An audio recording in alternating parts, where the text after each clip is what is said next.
Hello friends, welcome to my YouTube channel Hatim Ali's Life. বন্ধুসকল আজি মৰ্নিংতে মই আপোনালোকৰ মাজলৈ উপস্থিত হলোহি। আপোনালোকৰ খবৰ কেনে আছে? তো আশা কৰোঁ বন্ধুসকল আজিৰ এই ভিডিঅ'টো আপোনালোকৰ কাৰণে অত্যন্ত দৰকাৰী ভিডিঅ'। তো আজিৰ এই ভিডিঅ'টো চাই আপোনালোকৰ আশা কৰোঁ নিশ্চয় উপকৃত হ'ব পাৰিব অলপ হ'লেও। আজি মোৰ আলোচ্য বিষয় হাইব্ৰিড জাতৰ পটলৰ খেতি লৈ একদম পুৰা মৰ্নিংতে মই আপোনালোকৰ মাজলৈ উপস্থিত হলোহি। তো বতৰ অলপ বেয়া হৈ আছে, কোনো কথা নাই, পটলৰ খেতিৰ কাৰণে অলপ বৰষুণ বেছি হ'লেও কোনো ক্ষতি নাই।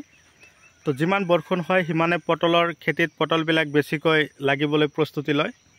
তো এটা কথা লক্ষ্য কৰিব, তো হাইব্ৰিড পটলৰ লতিবিলাক বা হাইব্ৰিড পটলৰ শিপাবিলাক এতিয়াও আপোনালোকে যদি ঘৰত খাবৰ কাৰণে লগাম বা লগোৱাৰ কাৰণে প্ৰস্তুতি লৈছে তেনেহ'লে ততাতৈয়াকৈ মোক আপোনালোকে যোগাযোগ কৰক। মই আপোনালোকক মোৰ খেতিৰ দৰে আপোনালোকক মই হাইব্ৰিড পটলৰ শিপাবিলাক আপোনালোকৰ কাৰণে পঠিয়াম। চাওক গছৰ গুৰিৰ পৰা মই পৰহি দিনা 60 কিলো উঠাই বিকিলোঁ, ফাৰ্ষ্ট টাইম উঠালোঁ। তো কথা হ'ল বন্ধুসকল, আপোনালোকে মই কোৱা কথাখিনি অকণমান ফ'ল' কৰক, আপোনালোকে 100% ছাকচেছ হ'ব পাৰিব। আজিৰ এই হাইব্ৰিড পটল কেনেকৈ মই কৰিছিলোঁ আৰু কি পদ্ধতিত কৰিছিলোঁ A to Z কথাখিনি মই আপোনালোকৰ লগত শ্বেয়াৰ কৰিবলৈ গৈ আছোঁ। কথা হ'ল আপোনালোকে যদি মোৰ চেনেলৰ নতুন ভিউৱাৰ্ছ বা নতুন মেম্বাৰশ্বিপ হিচাপে আছে তেনেহ'লে মোৰ চেনেলটো ছাবস্ক্ৰাইব কৰি দিব আৰু কাষত থকা বেল ঘণ্টিটো লাহেকৈ বজাই দিব। এনেকুৱা ধৰণৰ উন্নত ৰাসায়নিক আৰু বৈজ্ঞানিক পদ্ধতিৰে কৰা খেতিৰ ভিডিঅ' অলৰেডি আপোনালোকে পাই থাকিব। তো খেতি বাতি কৰি আমিতো খাব লাগিবই, সেইটো কথা 100%। কিন্তু কথা হ'ল আমি অসমীয়া হিচাপে মই আপোনালোকক যিখিনি কথা কৈছোঁ আপোনালোকে অন্তত কথাখিনি শুনিখিনি আপোনালোকেও আশা কৰোঁ খেতি বাতি কৰিবৰ কাৰণে আপোনালোকেও আগ্ৰহী হ'ব।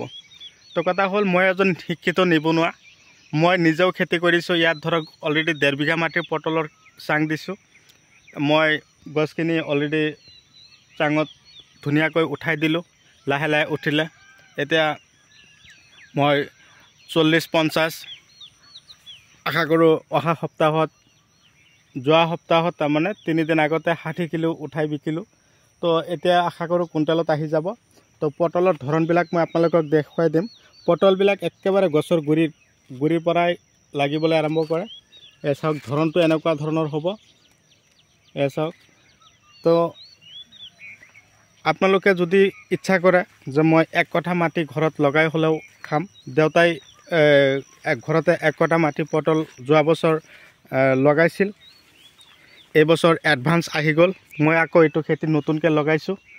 পটলৰ শিপাবিলাক নতুনকৈ লগোৱাৰ পিছত গছখিনি এনেকুৱা ধৰণৰ হৈছে। একদম মোৰ খেতিটো একদম সিফালে মই চিধাকৈ দেখুৱাই আছোঁ, চাব পাৰিছে। 1.5 বিঘা মাটি পটলৰ চাং দিছোঁ। ইফালে ধুনীয়াকৈ পটলবিলাক লাগিও আছে, চাব পাৰিছে। আপোনালোকক মই দেখুৱাই দিছোঁ, ধুনীয়াকৈ লাগিবলৈ আৰম্ভ কৰিছে। প্ৰতিটো গাঁঠিতে পটল লাগিব।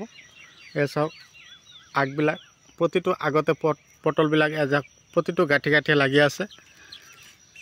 তো কথা হ'ল আপোনালোকে এনেকুৱা ধৰণৰ খেতি, এনেকুৱা ধৰণৰ হাইব্ৰিড পটলৰ খেতি আপোনালোকে যদি কৰিম বা কৰাৰ কাৰণে ইচ্ছুক তেনেহ'লে কেনেকুৱা মাটি আপোনালোকে নিৰীক্ষণ কৰিব। মাটি ওখ এঢলীয়া মাটি হ'লে ভাল, পলসুৱা হিউমাছযুক্ত মাটি হ'লে এইটো হাইব্ৰিড জাতৰ পটলৰ খেতিৰ কাৰণে বৰ উপযোগী। এই পটলৰ খেতি কৰিবলৈ হ'লে আপোনালোকে বিঘাই প্ৰতি অন্ততঃ ফাৰ্ষ্ট টাইম 1 ট্ৰাক গোবৰৰ প্ৰয়োজন হ'ব। 10 পৰা 12 কিলো আপোনালোকে পটাছ দিব, 1 বস্তামান আপোনালোকে চুপাৰ দি দিব। তাৰপিছত আপোনালোকে কি কৰিব, পটলৰ শিপাবিলাক আপোনালোকে লগাবৰ কাৰণে প্ৰস্তুতি ল'ব। লতিবিলাকেই হওক, পটলৰ শিপাবিলাকেই হওক। তো এনেকুৱা ধৰণৰ লতিবিলাক আপোনালোকে কি কৰিব, এটা গছৰ পৰা আৰু এটা গছৰ ডিষ্টেঞ্চ ৰাখিব 3 ফুট, আৰু শাৰীৰ পৰা শাৰীৰ দূৰত্ব ৰাখিব আপোনালোকে 6 ফুট। এনেকৈ ৰাখি কিনে আপোনালোকে লগাব। লগোৱাৰ 1 সপ্তাহ পিছৰ পৰাই চাব আপোনালোকৰ গজালি মেলিছে গছবিলাকৰ। চাওক কি ধুনীয়াকৈ লাগে, চাব। আৰু এটা কথা লক্ষ্য কৰিব কি, আজিৰ এই ভিডিঅ'টোৰ মাজত মই আপোনালোকক ক'বলৈ গৈ আছোঁ মই এইটো খেতিত কি দানা ইউজ কৰোঁ, তাৰ কাৰণে গছবিলাক একদম পূৰা গ্ৰ'থ হৈ আছে। এটা কথা লক্ষ্য কৰিব, এই মই যিটো হাইব্ৰিড পটলৰ কথা কৈ আছোঁ, এঠাইতে 2-3টাকৈ 5টাকৈও আপোনালোকৰ পটল খেতিত ঝুকা আকৃতিত পটলবিলাক ধৰিব। তাৰ কাৰণে মই ৰটেক্স দিছিলোঁ, ব্লেক পাৰ্ল, বায়োগোল্ড, স্পাৰ্কাৰ জিয়াৰ, মই দুটা খেতি একেলগে কৰিছোঁ। সেইকাৰণে মই দানাবিলাক অলপ বেছিকৈ খটাই আছোঁ। জলকীয়া আছে চলি 8110, তাৰ লগতে মই পটলৰ খেতি কৰিছোঁ। তো এই পটল আশা কৰোঁ কি 1.5 বিঘা মাটিৰ পৰা অন্তত 13 পৰা 14 কুইণ্টেলকৈ পটল মই সপ্তাহ পিছে পিছে উঠাব পাৰিম। তো 1 কুইণ্টেল পটলৰ দাম যদি 30 টকাও হয়, আপোনালোকে হিচাপটো মাৰি চাব সপ্তাহত কিমান টকা আহিব, মাহেকত কিমান আহিব, আৰু একেৰাহে মই 11 মাহ বিকিব পাৰিম। 10 পৰা 11 মাহ যেতিয়া আমি বিকিম তেতিয়া কিমান টকা আমাৰ হাতত আহিব। তো এইটো আটাইতকৈ তাৰমানে টকা উপাৰ্জন কৰাৰ আটাইতকৈ তাৰমানে উন্নত জাতৰ খেতিৰ ভিতৰত পৰিছে পটলৰ খেতি। এই পটলৰ খেতি যদি আপোনালোকে এবাৰ লতিবিলাক বা শিপাবিলাক লগাই আপোনালোকে একেৰাহে 5 বছৰ কাল বিকিয়ে থাকিব আৰু চাংবিলাক দিয়ে থাকিব, বিকিয়ে থাকিব, তাৰ আৰু কোনো হেৰি নাই। আৰু পোকৰ ঔষধ আপোনালোকে পটলৰ খেতিত কি ধৰণৰ পোকৰ ঔষধ দিব, আপোনালোকে এটা কথা লক্ষ্য কৰিব, পোকৰ ঔষধ যাতে এনেকুৱা ধৰণৰ সৰু সৰু পটলবিলাক নষ্ট নহয়। এনেকুৱা ধৰণৰ সৰু সৰু পটল চাওক, প্ৰতিটো গাঁঠিয়ে গাঁঠিয়ে পটল লাগিছে। এনেকুৱা সৰু সৰু পটলবিলাক যাতে নষ্ট নহয় তাৰ কাৰণে আপোনালোকে কি পন্থা অৱলম্বন কৰিব, তাৰ কাৰণে আপোনালোকক লাগিব লুব্ৰিঅ' আৰু এটা ঔষধৰ নাম কৈ দিছোঁ, এই আগবিলাক যে পোকে খাই থাকে এনেকুৱা চিটকা পোক বুলি কয়, লুব্ৰিঅ' আৰু ৰিলিক, দুটা ঔষধ একেলগে সংমিশ্ৰণ কৰি যদি আপোনালোকৰ খেতিত আপোনালোকে ধুনীয়াকৈ স্প্ৰে কৰি দিব পাৰে, গছৰ আগবিলাক একদম পূৰা দৌৰি থাকিব আৰু চিকচিকীয়া হ'ব, পোকবিলাক নাথাকিব। তাৰ লগতে কি কৈছোঁ, পকেট, আপোনালোকে যদি লুব্ৰিঅ' বিচাৰি পোৱা নাই তেনেহ'লে আপোনালোকে পকেট ঔষধটো দি দিব, পকেট আৰু ৰিলিক। যদি আপোনালোকে পকেটো বিচাৰি পোৱা নাই তেনেহ'লে দাহাত দিয়ক। তাৰপিছত আৰু এটা ঔষধৰ নাম কৈ দিছোঁ, আপোনালোকে পৰাপক্ষত সেইটো যদি আপোনালোকে পাৰে বজাৰৰ পৰা কিনি দিব, সেইটো হ'ল ডেলিগেট। মই যিকেইটা ঔষধৰ নাম কওঁ আৰু আপোনালোকৰ ফালে যিবিলাক ঔষধ পঠিয়াই থাকোঁ এইবিলাক অলপ উন্নত ধৰণৰ, দাম বেছি হ'লেও কোনো কথা নাই। যিবিলাক ঔষধৰ অলপ দাম পৰিমাণটো বেছি দামৰ সেইবিলাক ঔষধে খেতিত 100% ৰিজাল্ট দিব। আৰু দানা ঔষধ এইবিলাক যদি আপোনালোকৰ প্ৰয়োজন হৈছে, আপোনালোকৰ যিকোনো খেতিত জিকা হওক, ভোল হওক, তৰৈ এইবিলাক খেতি কৰিছে, কিন্তু দানাবিলাক আপোনালোকে কি কৰিব লাগিব, খেতিত দিবই লাগিব। আজিকালি ধৰক উন্নত ধৰণৰ খেতি বাতি কৰা হৈ আছে, তাৰ কাৰণে আপোনালোকে কি কৰিব লাগিব, খেতিত অজস্ৰ আপোনালোকে দানা খেতিত সিঁচিবই লাগিব। খেতিত সিঁচাৰ লগে লগে চাব আপোনালোকৰ খেতিত যদি 2 পৰা 4 কুইণ্টেলকৈ মাল উঠিছিল, বা পটলেই হওক, জিকাই হওক, ভোলেই হওক, তৰৈ এইবিলাক উঠিছিল, তাৰ দানা দিয়াৰ লগে লগে তাৰ 3 গুণ ফলন আপোনালোকৰ খেতিত আহি যাব।